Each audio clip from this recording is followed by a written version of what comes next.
আপনাদের নিশ্চয়ই মনে আছে 29শে ডিসেম্বর মগরাহাটে দফায় দফায় বিক্ষোভের মুখে পড়েন রোল অবজারভার সি মুরুগান এবং সেই ঘটনাতেই এবার ডিজির রিপোর্ট তলব করল কমিশন। ডিজি রাজীব কুমারের কাছে রিপোর্ট চাইল নির্বাচন কমিশন। 6 জানুয়ারি বিকেল 5টার মধ্যে রিপোর্ট জমা দিতে হবে এমনটাই নির্দেশ দেওয়া হয়েছে নির্বাচন কমিশনের তরফে। পরিদর্শনের সময় কমিশনের পর্যবেক্ষকের নিরাপত্তা নিশ্চিত করতে হবে, রাখতে হবে পর্যাপ্ত পুলিশ কর্মী সহ ঊর্ধ্বতন পুলিশ অফিসারকেও এমনটাই নির্দেশ দেওয়া হয়েছে কমিশনের তরফে। 29শে ডিসেম্বর ঠিক কি পরিস্থিতির সৃষ্টি হয়েছিল দেখুন।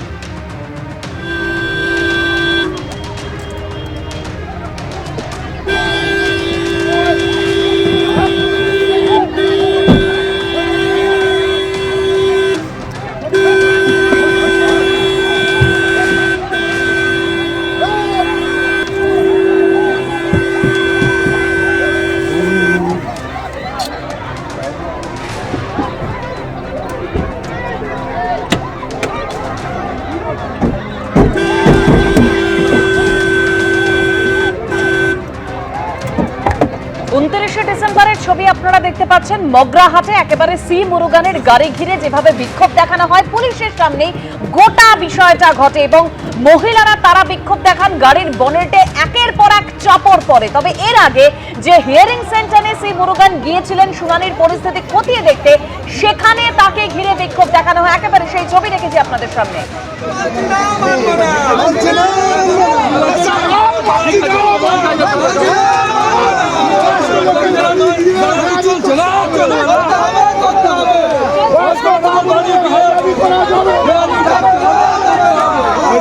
আর এরপরে সি মুরুগান তিনি যেটা বলেন যে আমি যে কাজ করতে এসেছি সেই কাজ আমি করবই, নিরাপত্তার বিষয় সেটা প্রশাসন দেখবে। আমি আমার কাজটা করে ছাড়বো, আমি আমার কাজটা করে এখান থেকে যাব। স্যার আপনি আপনার নিরাপত্তার অভাব করছেন কোনো পাইলট কার নেই? একজন আইএএস অফিসারকে কি নিরাপত্তা লাগবে? আমাকে তো ইলেকশন কমিশন পাঠাচ্ছে, আমি আমার কাজটা করতে এসেছি, আমি আমার কাজটা করে ছাড়বো। স্যার দু জায়গায় বাধার মুখে পড়লেন স্যার। এটা তো প্রশাসন আছে, ওনারা দেখে নেবে। এবারে নির্বাচন বিজেপিকে শিক্ষা দেওয়ার নির্বাচন, আলিপুরদুয়ারে বললেন অভিষেক বন্দ্যোপাধ্যায়। আর অন্যদিকে সুকান্ত মজুমদারের মুখে শোনা গেল হাতে কাঁচা বাঁশ তুলে নেওয়ার কথা। ভোটের আগে এভাবেই সভামঞ্চ থেকে একে অন্যের দিকে চ্যালেঞ্জ ও হুমকি ছুড়ে দিয়েছে শাসক বিরোধীরা। আর এরই মাঝে তৃণমূল ছেড়ে কংগ্রেসে ফিরলেন মৌসম বেনজির নূর। आने वाला दिन एक बार फिर से लाइन में खड़ा हो कि ईवीएम का बटन दबा के उनको सबक सिखाने का समय अब आ गया है। হাতে উঠবে যখন কাঁচা বাঁশ, বদলে যাবে ইতিহাস। নির্ঘণ্ট ঘোষণা হয়নি, তাতে কি রাজ্যে বিধানসভা ভোটের দামামা যেন বেজে গেছে। নতুন বছরের শুরু থেকেই চরমে উঠেছে বাকযুদ্ধ, আর সমান তালে চলছে হুমকি হুঁশিয়ারি। কেউ যখন ক্ষমতায় থাকতে মরিয়া, কেউ তখন আবার ক্ষমতায় আসতে।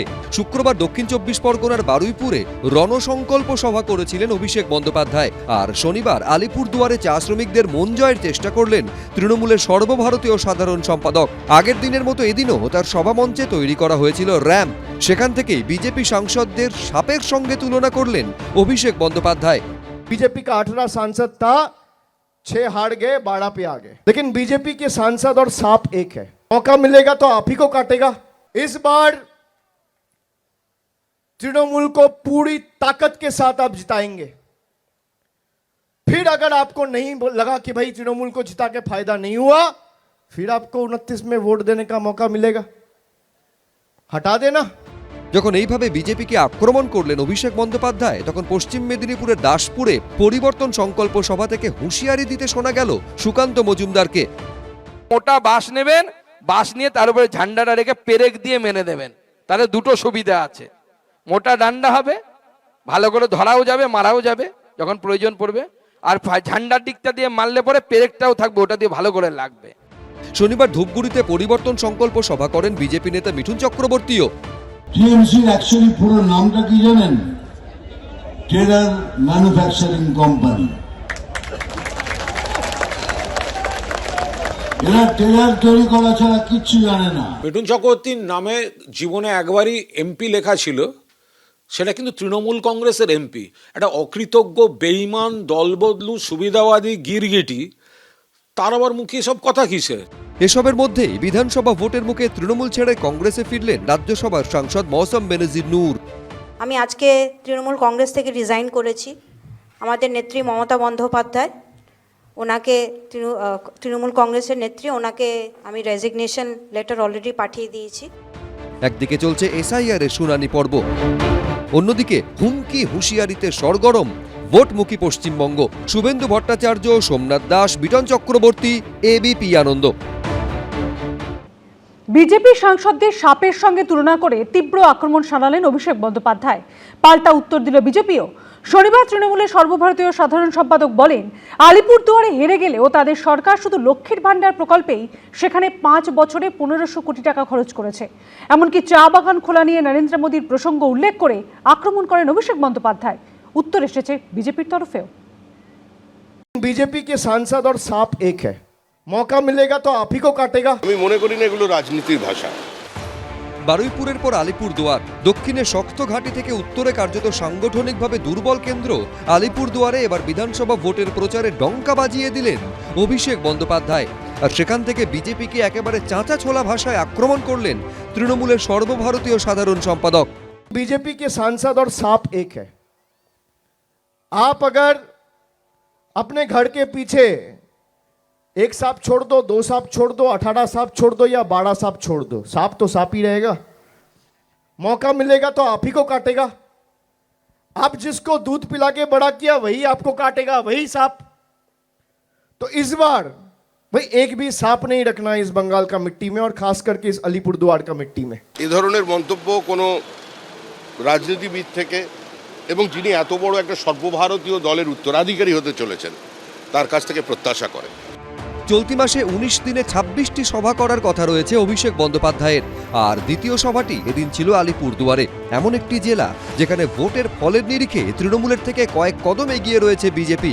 কারণ এই জেলার 5টি বিধানসভা কেন্দ্র কুমারগ্রাম, কালচিনি, আলিপুরদুয়ার, ফালাকাটা, মাদারিহাট সবকটিতেই 2021 সালে জয়ী হয়েছিল বিজেপি। 2024-এর লোকসভা ভোটেও আলিপুরদুয়ারে জিতেছেন বিজেপির মনোজ টিগ্গা। এই রকম এলাকা থেকে কেন উত্তরবঙ্গের প্রচার শুরু করলেন, এদিন সেই প্রশ্নের উত্তর দিয়েই সভা শুরু করলেন অভিষেক বন্দ্যোপাধ্যায়। 2021 में 5 के 5 सीट में तृणमूल कांग्रेस हारी थी। अब मैं आपको बताना चाहता हूं मैं हार से क्यों शुरू कर रहा हूं। बंगाल में बीजेपी हारी तो बंगाल के सारे पैसे बंद। हम अलीपुरदुआर में हारे हैं, लेकिन इसी अलीपुरदुआर के सभी महिलाओं को, माओं को, बहनों को 1500 करोड़ रुपया खर्चा करके हमारे सरकार ने लक्ष्मी भंडार दिया है। হিসাব দাও, টাকা নাও, কতবার কেন্দ্র বলবে আমি টাকা নেব, সেটা আমার অধিকারের মধ্যে পড়ে, কিন্তু হিসাব দেওয়াটা আমার অভ্যাসের মধ্যে পড়ে না। এটা তো চলতে পারে না। আলিপুরদুয়ারের রাজনীতি আবর্তিত হয় চা বাগানকে ঘিরে, তাই ভোট এলেই এখানকার রাজনৈতিক কর্মকাণ্ডই হোক বা সভা সমিতি, চা বাগান, চা শ্রমিকদের প্রসঙ্গ উঠবেই। এই অবস্থায় এদিন চা বাগান খোলা নিয়ে খোদ নরেন্দ্র মোদীকে আক্রমণ করলেন অভিষেক বন্দ্যোপাধ্যায়। अब देखिए 10 साल पहले 2016 के चुनाव के पहले देश का प्रधानमंत्री आके आप सबको वादा करके गया था कि उनका सेंट्रल गवर्नमेंट दंकन से 7 चाय बागान टेक ओवर करेगा और उसको चलाएगा। 10 साल में एक नोटिफिकेशन इशू किया था, उसको भी विथड्रॉ कर लिया गया है। जिस पार्टी का प्रधानमंत्री का बात का कोई महत्व नहीं है, उस पार्टी कभी आपको कोई भी राहत दे सकता है क्या? চা বাগানের জমির ওপরে একটার পর একটা রিসোর্ট হচ্ছে, চা বাগানের শ্রমিকদের যে অধিকার সেটাকে পর্যন্ত তৃণমূল কংগ্রেস বাজেয়াপ্ত করেছে। জঙ্গলের কাঠ লুট করেছে, নদীর বোল্ডার তুলে নদীর গতিমুখ বদলে দিয়েছে। ইল্লিগাল স্যান্ড মাইনিং এর কারণে সামগ্রিকভাবে উত্তরবঙ্গের ইকোলজিক্যাল ব্যালেন্স ধ্বংস হয়ে গেছে। মঙ্গলবার বীরভূমে সভা করার কথা রয়েছে অভিষেক বন্দ্যোপাধ্যায়ের। অরিন্দম সেন, সৌমিত্র রায়, অরিত্রিক ভট্টাচার্য, এবিপি আনন্দ। এবিপি আনন্দ, এগিয়ে থাকে, এগিয়ে রাখে।